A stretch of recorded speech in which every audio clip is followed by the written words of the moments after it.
안전 토크. 그래서 오늘은 요즘 가장 바쁘신 분 가운데 한 분을 모셨습니다. 남성현 산림청장 나오셨습니다. 청장님 네, 안녕하세요. 안녕하세요. 네. 먼저 지난달 2일부터 봄철 산불 조심 기간이 시작이 됐죠. 네. 그리고 어제 오후 1시부로 전국의 산불 경보 주의 단계로 발령이 됐는데요. 네. 이게 바로 관심 다음 단계로 네, 상향이 네, 된 거죠. 네. 올해 산불 특징이 있다면 말씀해 주시죠. 예, 저희가 이제 해마다 그 봄철 2월 1일부터 5월 한 15일까지를 이제 봄철 산불 조심 기간으로 이제 설정을 해서 산불 방지에 총력을 기울이고 있습니다. 올해 산불의 그 특징이라고 보면 뭐 예년처럼 똑같이 기후 이제 위기가 계속되면서 봄철이 되면은 그 건조한 날씨가 이제 계속되고 있고 또 기온이 상승되고 있고 그다음에 바람이 많이 붑니다. 이게 산불이 발생하는 원인 중에 여러 가지가 있는데 그중에 온도, 습도, 바람이거든요. 지난 1월하고 2월 동안에는 간혹 이제 눈비가 왔는데 기상청 이제 예보를 보면 3, 4, 5월은 예년과 같이 건조한 날씨 계속되고 그다음에 이제 가장 중요한 건 온도가 올라갈 것이다. 이런 일기예보거든요. 이제 온도가 저희가 국립산림과학원 연구 결과에 의하면 온도가 1.5도가 올라가면 산불 발생 확률이 8.6%가 증가됩니다. 그리고 온도가 한 2도씨 이게 올라가면 산불 발생 확률이 13.5%로 굉장히 온도에 예민하거든요. 그래서 온도가 올라간다, 기온이. 그래서 저희는 이제 굉장히 바짝 긴장하고 있고요. 올해는 특히 이제 총선이 있는 해입니다. 그래서 저희가 산불 빅데이터를 보면 짝수년도하고 선거가 있는 해는 유난히 대형 산불이 많았습니다. 네. 올해도 이제 총선이 4월 10일 날 있기 때문에 저희가 이제 대형 산불이 나지 않도록 바짝 긴장하고 있고요. 그 다음에 이제 올해도 저희가 이제 연휴가 많아요. 예를 들어서 그 식목일 전후, 그 다음에 또 어린이날 전후, 굉장히 연휴가 많기 때문에 야외 활동을 많이 하지 않겠나 그런 겁니다. 그래서 특히 산불이 가장 많이 날 때가 이제 3월 말에서 4월 중순, 특히 식목일 청명 한식 전후. 그래서 지금부터 4월 중순까지가 가장 산불로 보면 핫 시즌이다. 그래서 가장 우리가 중요할 때다. 이제 이런 거고요. 그 다음에 이제 분석을 해보면 이제 그 시골에서 이제 날씨가 따뜻해지면 이제 용농 준비하시거든요. 그러니까 가을철에 이제 추수가 끝난 다음에 주로 밭작물, 예를 들어서 옥수수라든가 깨라든가 콩이라든가 또 여러 가지 있거든요. 그래서 저희가 가을에 추수 끝난 다음에 이제 대가 남아 있는데 바짝 마른 거를 이제 봄철에 새롭게 영농 활동을 하려면 그거를 전부 태워야 됩니다. 근데 저희 법에 의하면 산림 내 100m 이내에서 그 불을 피우면 적발되면은 100만 원 이하의 과태료를 내야 되고요. 환경부 법에 의하면 저희가 미세먼지 때문에 아무리 시골이라도 그 소각행위가 금지돼 있어요.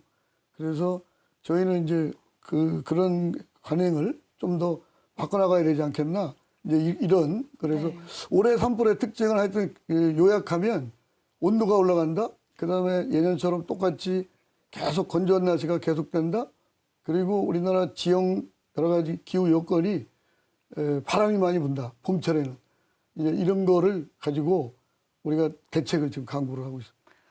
청장님 오늘 마침 복장도 이렇게 빨갛게 빨간 옷을 입고 오셔서 네. 그 긴장감이 스튜디오에도 전해지는 네, 것 같습니다.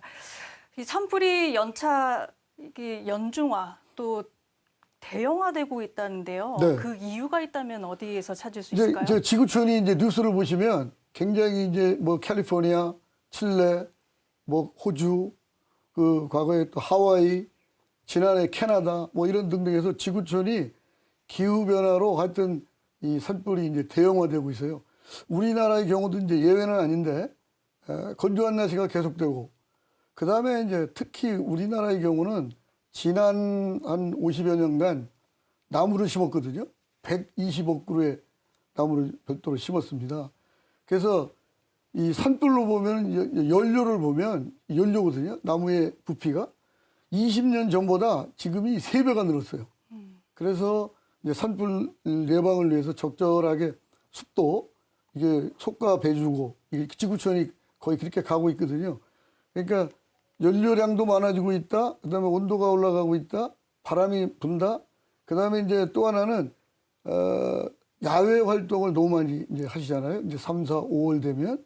그래서 야외 활동을 하시면서 이제 산불이 많다. 이제 그런 게 많고요.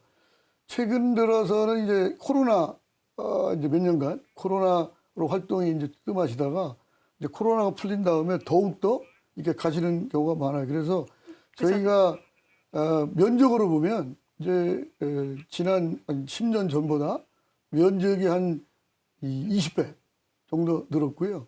그다음에 건수로 보면 한 5배 정도 이렇게 네. 늘었습니다. 그래서 총장님 지금 영상을 보면은 네. 어제 오후에 산불이 발생했던 영상인데요. 네. 예, 서산에서 발생을 했던 예. 것 같습니다. 네. 이걸 보면은 이제 아까 제가 이제 또 하나 추가로 말씀드리면 산불 원인 중에 가장 많은 게 집불입니다. 집불. 산림 내 100m 이내에 있는 집, 공장 이런 근처에 있는 건물 화재가 이제 바람이 불면 비화돼서 산으로 올라가거든요. 그리고 또 시골에 계신 분들이 이제 봄철에 영농 활동하기 전에 이제 용접 활동을 하거든요. 비닐하우스 뭐 이런. 이제 불씨가 또 튀어서 또 올라가고. 그 다음에 이제 가장 많은 게 또 나무 보일러, 화목 보일러. 화목 보일러가 과열되거나 화목 보일러의 그 재가 이제 아직 덜 꺼졌는데 이 물로 넣어서 그러니까 꺼진 다음에 버려야 되는데 화목 보일러를 다시 불을 떼면서 남아있는 재를 그대로 이렇게 버리다가 산으로 올라가서 바람 불어서 이렇게 가는 이제 그런 경우가 굉장히 많습니다. 네. 청장님께서 이제 예방을 강조를 하셨는데 네. 이 산불의 원인을 살펴보면은 대부분 사람의 부주의에서 네. 예, 시작이 되는 경우가 많다고 하는데요. 이 부주의로 인한 산불이 점차 늘어나는 추세인가요? 제가 볼 때는 그 부지의 산불이 관행이 바뀌지 않는 한 계속 늘어날 것이다. 그래서 아까도 말씀드렸지만은 산불의 한 3분의 1 정도가 논밭처럼 태우는 거, 그 다음에 고추대, 깻대 등 영농 부산물 태우는 거, 쓰레기 태우는 거, 그 다음에 이제 용접, 기타 뭐 여러 가지 영농 준비하면서 이제 태우는. 담배꽁초는 어떻습니까? 담배꽁초도 많이 버리고 특히 이제 차를 타고 가다가 무심코 담배를 이제 버리고 가면 그런 경우 바람에 많죠. 날려서 이렇게 하는 경우가 많고요. 그 다음에 또 원인 중에 하나가 이제 바람이 많이 불 때 이제 전기줄, 전봇대 전기줄 있지 않습니까? 네. 그게 이제 스파크가 나가지고 이제 나무가 치면서 이제 전봇대를 때리거든요. 그래서 작년에 이제 강원도 이제 강릉 산불도 일부 지금 이제 아직 지금 조사 중에 있습니다만은 그 전기줄 스파크에 의해서 산불이 난다. 그러니까 산불의 원인이 굉장히 많고, 그 다음에 이제 저희가 이 등산로도 폐쇄하고, 그 다음에 이제 입산 통제도 많이 하는데 아직도 이제 산에 가실 때 이 라이터 불씨를 갖고 산에 올라가신 분들이 간혹 계세요. 원래는 라이터를 반입하면 안 되지 안 않습니까? 되고 네. 입구에서 전부 저희가 통제를 하고 있습니다. 네. 주요 등산로 주변에서는. 근데 이제 일부 가져가시는 분들이 계신데 굉장히 그거를 좀 하셔야 되고, 저희가 이제 또 하나 이게 말씀드리고 싶은 거는 산에 들어가서 이제 산나물 채취하러 가신 분들이 계세요. 근데 그분들이 산나물 채취하면서 여러 가지 이제 끓여 먹는다든가 이제 취사 뭐 이러면서 또 산불을 하고. 그래서 제가 볼 때는 전문적으로 이렇게 등산을 하시는 분들은 산불을 그냥 그렇게 경각심이 많은데 우리가 이제 일부 부주의 하시는 분들이 계시거든요. 그로 인해서 이제 사람의 사소한 부주의로 우리나라의 경우는 자연적으로 발화되는 산불은 거의 없습니다. 그래서 사소한 부주의를 좀 경각심을 가지고 산에 가시거나 집에서 이렇게 생활하실 때는 산불이 나지 않도록 불씨 관리에 좀 잘 해주시면 대단히 감사합니다. 특히 봄철에 야외 활동이 많아지다 보니까 네. 더욱더 주의를 해야 되겠습니다. 네. 그러면 산불이 발생하면 사실 빨리 찾아내는 게 중요한데요. 네. 첨단 기술을 활용한 네. 과학적 감시 체계 구축이 확립이 됐습니까, 지금? 예, 저희가 이제 그 산불 진화 예방의 특징이 3가지만 말씀드리면, 첫 번째는 이제 과학적 연구 결과에 의해서 과학적인 시스템에 의해서 예방도 하고 진화도 하고요. 두 번째는 이제 AI를 비롯한 첨단 ICT 시스템을 가지고 예방 진화 활동하고요. 세 번째는 이제 유관기관이 유기적으로 협력한다. 이게 큰 틀인데 말씀하신 그 AI ICT 시스템 몇 가지만 예를 들면 전국에 저희가 이제 카메라, 산불 감식 카메라 한 1,400여 대가 주요 산에 있습니다. 그래서 그동안에는 이제 주로 아날로그 방식으로 이게 산불 상황을 지어서 볼 때 연기를 보고 산불이 났는지 아닌지 알았거든요. 이제 지금은 이제 AI가 탑재된 산불 감식 카메라가 이제 계속 늘어나고 있거든요. 올해까지 한 30개소 정도 활약하고 있거든요. 근데 이제 문제는 값이 비싸요. 종전에 한 AI, 이 아날로그 방식은 한 1개소당 한 6천만 원인데 요 AI가 탑재된 산불 감식 카메라 세트는 한 3억 한 7천만 원 가까이 되거든요. 그래서 저희가 이제 우선적으로 주요 동해안 산불이 대형 산불 많이 나는데 취약 지역 이런데 그 AI 그 산불 감식 카메라의 특징은 알람 기능이 있고 야간에도 언제든지 할 수 있는 야간에 이제 열화상 카메라가 같이 있습니다. 그러니까 열화상 카메라도 있고 알람 기능이 있고 등등해서 AI 시스템이 있기 때문에 산불 상황실에서 평상시 자기 업무 보다가 알람 기능이 딱 오면 산불이 난 걸로 해서 GPS 좌표가 딱 찍히면 바로 신속하게 이제 출동할 수 있고요. 또 하나는 이제 그 우리가 드론, 이제 드론을 가지고 이제 산불 감시도 하고 실제 야간 산불이 되면 산불이 어디로 이렇게 가고 있나 하는 걸 판독할 수 있어요. 그러니까 24시간 이 산불 감시, 그 다음에 확산 이런 진화 전략을 수립하는데 AI 드론이 굉장히 지금 많이 활용되고 있다. 그래서 이제 산불 예방과 진화도 굉장히 과학적으로 또 첨단 기술을 통해서 하고 있다. 그런 말씀드립니다. 비용은 늘어나지만 그만큼 정밀도, 그다음에 예방 효과는 높다. 네. 이런 말씀으로 이해를 네, 하겠습니다. 그렇습니다. 근데 그동안 산불 난 데이터를 보면은 네. 주로 야간에 많이 집중이 되는 경향이 네. 있는 것 같아요. 네. 이럴 경우에는 대형 산불로 번지기가 쉬운데 네. 진화 자원이 대폭 확대된다면서요. 예, 진화 자원이 이제 저희는 최근 들어서 이제 과거에는 이제 야간에 산불이 나면 헬리콥터가 산불 진화 헬기가 철수를 하기 때문에 주로 이제 민가 시설 주변에 이제 지키는 거 위주로 했는데 이제 최근 들어서는 우리가 적극적으로 야간에도 이제 산불 진화를 합니다. 그래서 기본적으로는 산에 있는 길, 임도를 저희가 1년에 한 산불 진화 임도를 한 5m 폭으로 한 400km 정도 하고요. 임도가 있는 지역은 이제 종전에는 한 1톤 추럭으로 산불 진화 차량이 이제 갔는데 최근에는 그 한 4톤 정도 트럭, 그 다음에 분사량도 종전보다 한 3, 4배지 한 4배 정도 되는 고성능 산불 진화 차량을 저희가 보급을 하고 있습니다. 실제 근데 한 대에 문제가 또 그때 8억이에요. 돈이 한 대에 네. 8억이기 때문에 네. 저희가 이제 비용이 많이 드는군요. 이게 단계별로 산불 취약 지역 위주, 동해안 취약 지역 위주로 배치를 하고 있어서 앞으로 고성능 산불 진화 차량을 이제 확보를 계속 지금 해 나가고 있고요. 그다음에 그거와 관련되고 있는 특수 진화대원들도 인력도 계속 지금 늘려 나가려고 지금 하고 있습니다. 네, 청장님 말씀대로 이렇게 고성능 과학 장비를 이용해서 네. 산불을 껐어요. 네, 그런데 화마가 지나간 산을 보면 네. 사실은 이게 나무만 타서 끝나는 게 아니라 2차 피해로 이어질 수 있다라고 하거든요. 구체적으로 2차 피해란 어떤 것을 의미합니까? 예, 그래서 이제 2차 피해 말씀드리기 전에 아까 이제 야간에 산불을 이제 임도하고 저 고성능 산불 진화 차량을 저희가 활용해서 산불을 끈 사례를 보면 예를 들어서 산불이 좀 늦게 났습니다. 그래서 헬리콥터가 철수할 때에 진화율이 한 10%였는데 제가 현장에서 지휘를 했는데 밤새도록 산불 진화 임도가 있고 그다음에 고성능 산불 진화 차량이 특수 진화대원들 같이 들어가서 밤새 껐는데 92%까지 산불 진화율을 올려놨습니다. 그래서 이제는 야간에도 이제 충분히 산불 진화할 수 있다 하는 말씀을 추가로 드리고요. 2차 피해라는 게 이제 뭐냐면 산불이 난 지역은 이제 나무가 점점 다 탔지 않습니까? 그러면 이제 여름이 되면 그게 이제 산사태 위험이 굉장히 많아집니다. 산에 나무가 있을 때하고 나무가 없을 때하고 산사태 위험이 굉장히 커진다. 두 번째는 산불이 난 지역은 소나무 재선충병 등 그 산림 병해충 피해하는데 그게 온산이 됩니다.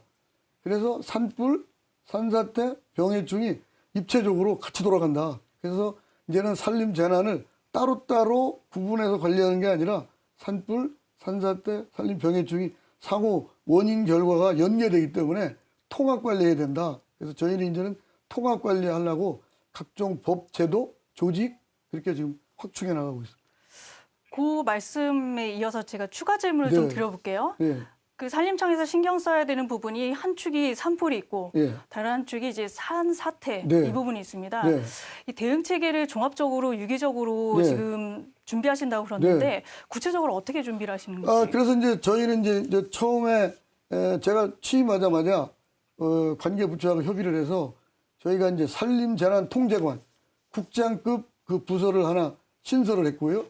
조직적으로는. 그다음에 이제 법으로는 저희가 산림보호법이 있는데 현재 산림보호법이 산림생태계관리, 산림환경관리 한 축이 있고 또 한 축은 산불, 산사태, 병해충 등 산림재난관리 한 축이 있어서 너무 산림보호법에서 규정하고 있는 게 커요. 영역이. 그래서 이제는 산림보호법과 산림재난관리법을 방지법을 별도로 제정을 해서 건전한 산림 생태계 관리, 환경 보전 이쪽은 산림보호법에 의해서 하고 산불, 산사태, 병해충은 새로 우리가 제정하고 추진하고 있는 산림재난방지법을 가지고 아까 말씀드렸처럼 산불, 산사태, 병해충을 통합적으로 이게 관리하려고 지금 법이 국회에 나가 있습니다. 그래서 국회 상황이 이제 어떻게 되는지 이제 상황에 따라서 저희는 조속한 시일 내에 산림재난방지법을 제정하려고 지금 노력을 하고 있습니다. 네, 아마 총선이 끝나고 다음 이제 국회가 열리면 네, 네, 네. 그때 제정을 네, 네. 예, 추진한다는 말씀으로 이해하겠습니다. 예, 예. 방금 전에 소나무 재선충병이 확산되고 있다고 말씀을 하셨는데요. 네. 이거에 관련해서 어떻게 대책을 지금 마련하고 계신지 좀 이제 궁금합니다. 소나무 재선병은 이제 쉽게 말씀드리면은 소나무에 걸리는 일종의 전염병입니다. 근데 문제가 이제 치료약이 없습니다. 우리나라 전국에 있는 소나무의 면적이 약 산림 면적의 한 4분의 1 정도 됩니다. 그래서 그루수로 하면 저희가 추정치가 한 16억 그루 정도 되고요. 근데 이 중에 16억 그루 정도 되는데 우리가 인공적으로 심은 그 소나무의 면적은 한 6%밖에 안 됩니다. 나머지 94%는 전부 소나무 씨가 이게 날아다니면서 이게 이제 척박한 지역 또 햇빛이 많이 지는 지역 주로 이제 능선부 위주로 소나무가 많거든요. 근데 이제 소나무 재선충병이 걸리면 물하고 영양분을 이게 못 받아들입니다. 그걸 막아놓기 때문에. 그래서 치료약이 없다. 그럼 어떻게 하느냐? 조기 발견, 조기 방제. 이게 가장 중요하거든요. 사실 예방이 제일 중요해요. 그렇습니다. 저희가 그래서 인력을 통해서 지금 조기 발견하려고 노력을 하고 있고 사각 기자가 많기 때문에 이것도 첨단 기술로 드론을 통해서 그 우리나라 소나무 밀집 지역을 곳곳이 그 공중에서 드론을 통해서 예차를 통해서 바로 그 붉게 물들어 주거나 아니면 말라 죽는 소나무를 지금 발견하고 있습니다. 그리고 현장에서 진단 키트를 저희가 보급을 해서 30분 이내에 소나무 재선충이 걸려 있나 안 걸려 있나 그게 바로 확인이 가능합니다. 육안으로요? 그래서 이제 네. 걸리면 그 바로 나무를 베야 됩니다. 그러니까 우리 동물 AI 구제역 되면 전염을 막기 위해서 네. 후속 조치를 하지 않습니까? 이것도 똑같이 나무도 그 예방약제는 있는데 너무 비싸요. 한 그루를 예방하려면 그 인건비 관리비 다 합하면 한 그루당 3,000원이 들어갑니다. 그러니까 16억 그루를 2년에 한 번씩 3,000원을 투입하려면 어마어마한 방제 비용이 들어가지 않습니까? 치료약은 없고. 그래서 저희가 지금 할 수 있는 게 빨리 발견해서 전염시키지 않도록 빨리 나무를 베어서 파쇄를 하거나 훈증 처리하거나 지금 그렇게 하고 있거든요. 그러면 한 나무가 걸린 게 발견이 됐어요. 네. 그럼 주변에 있는 몇 나무를 베어야 주변에 됩니까? 있는 나무는 많이 감염됐다고 보는 거죠. 우리가 옛날에 코로나 걸리면 가족들, 접촉한 사람들 다 걸리듯이 그 나무 주변에 있는 나무 거의 제가 보면 한 2배 이상의 나무를 전염됐다고 보고 네. 미리 차단시켜야 되거든요. 그래서 나무를 이 빨갛게 그다음에 말라 죽어가는 거 말고 그 옆에 있는 것도 물론 다 검경은 우리가 하거든요.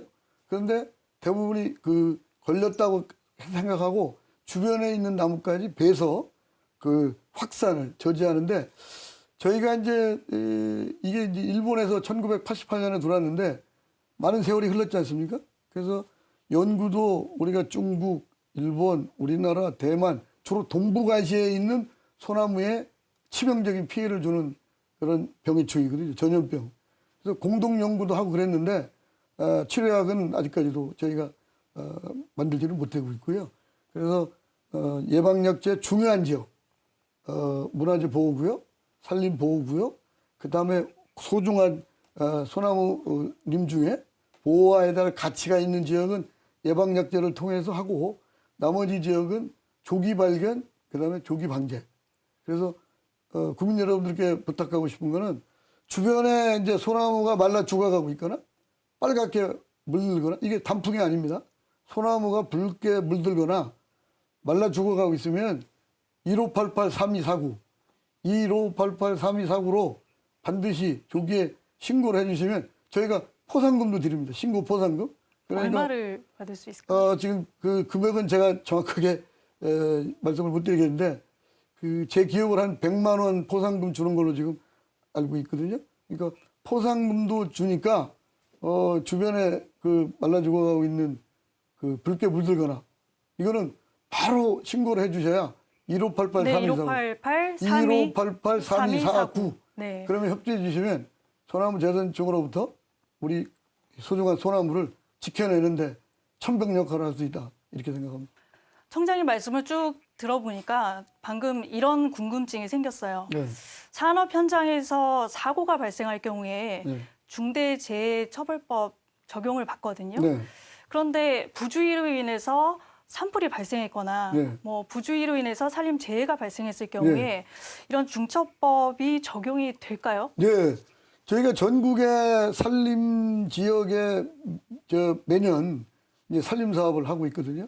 근데 이제 다른 업종에 비해서 좀 취약하고 열악한 게 뭐냐면 경사가 높은 산지에서 이제 도로를 내거나 나무를 심거나 또 숲가꾸기를 하거나 또 여러 가지 산사태 예방 사업을 하거나 이런 거거든요. 그래서 저희가 크고 작은 안전사고가 나고 있습니다. 그래서 최근에는 이제 5인 이상 사업장까지도 그 중대재해처벌법이 적용이 되기 때문에 저희는 첫 번째는 관련 교육을 철저히 하고 그다음에 안전수칙도 지키고 그래서 그 산림사업장에서 뭐 이런 경미한 뭐 이런 안전사고는 어쩔 수가 없겠지만은 중타대한 특히 사망사고가 나지 않도록 각 사업장 지도감독도 철저히 하고 있고요. 사전 교육도 하고 있고 여러 가지 하여튼 다양한 방법으로 현장 지도감독을 철저히 지금 해나가고 있습니다. 네. 보통 국민들이 산불을 발견을 했다면 지금까지는 119나 네. 112를 신고를 했었는데 번호를 하나 더 기억을 해야 되겠어요. 다시 말씀해 주시겠지만 1588-3249. 네. 네. 이 번호를 기억을 해야 되겠습니다. 네. 그럼 마지막으로 이 밖에 행동 요령이라든지 또 당부 사항이 있다면 네. 말씀해 주시겠습니까? 예, 이제 지금부터 이제 4월 말 5월까지 재작년의 경우는 6월 중순까지 산불이 크고 작은 산불이 났습니다. 그래서 그리고 또 일기예보에 보면 건조한 날씨 계속 된다 하니까 저희가 늘 말씀을 드리는 게 산불이 한번 발생하면 수십 년간 키워온 소중한 우리 숲이 그다음에 지금은 이제 산불이 나면 과거에는 산불이 나면 산과 숲만 피해를 봤는데 이제 요즘은 산 기슭에 전부 집이 있고 그다음에 요양시설, 그다음에 각종 편의시설이 숲속에 굉장히 들어가 있습니다. 그래서 숲이 타면 마을이 타고 도시가 타고 그다음에 거기에 있는 인명피해가 가장 중요하거든요. 그래서 저희 산림당국은 지자체뿐만 아니라 유관부처가 유기적으로 협력을 해서 산불로부터 국민의 생명과 안전을 지키려고 하고 있는데 국민 여러분의 협조가 필요합니다. 산에 가실 때는 절대적으로 불씨 관리를 잘 하시고 등산하실 때는 나이타 절대 가져가시면 안 되고 특히 농산촌에 계시는 그 농업인 여러분들 또 농산촌에 계시는 어르신 여러분들께서는 그 절대 산림청하고 농촌진흥청하고 각 시군에서 그 고추대, 깻대 등 영농 부산물 태우면 안 되고 이동식 파쇄 서비스를 해드리고 있거든요. 그러니까 가까운 그 읍면에 가셔도 되고 농업기술센터 가셔도 되고 시군의 농업부서나 산림부서에 가서 내 밭작물 좀 이게 소각 안 할 테니 파쇄해달라고 신청을 하시면 저희가 뭐 바로바로 달려갑니다. 그러니까 농산촌에 계신 분들은 절대 불태우시면 안 되고 직접 소각하지 않는 게 핵심이군요. 소각을 하시면 하여튼 적발되면 100만 원 이하의 과태료도 내셔야 되고요. 그다음에 부주의라도 산불을 내신 분들한테는 3년 이하의 징역, 3천만 원 이하의 벌금을 물리게 됩니다. 저희가 검찰, 경찰, 또 우리 산림당국이 합동으로 해서 산불 내신 분들, 뭐 고의든 과실이든 부주의든 강력하게 저희가 처벌을 좀 하고 있습니다. 그러니까 처벌이 중요한 게 아니라 수십 년간 애써 갖고 온 그 숲이 뭐 이게 하루아침에 잿더미 되면 안 되겠지 않습니까? 그래서 봄철 산불 기간 동안에는 불씨관리, 특히 농산촌의 소각행위는 절대 하지 말아 주실 걸 간곡하게 당부드립니다. 네, 예방이 가장 중요하니까요. 네. 네, 설마 산까지 불이 번지겠어? 뭐 이 정도는 괜찮겠지 하는 아니라는 생각이 돌이킬 수 없는 산불 피해로 이어질 수 있다는 점 명심해야 되겠습니다. 오늘 말씀 여기까지 듣도록 하겠습니다. 지금까지 남성현 산림청장과 함께 올해 산림재난 대응 계획에 대해서 알아봤습니다. 오늘 청장님 시간 내주셔서 감사합니다. 감사합니다. 예.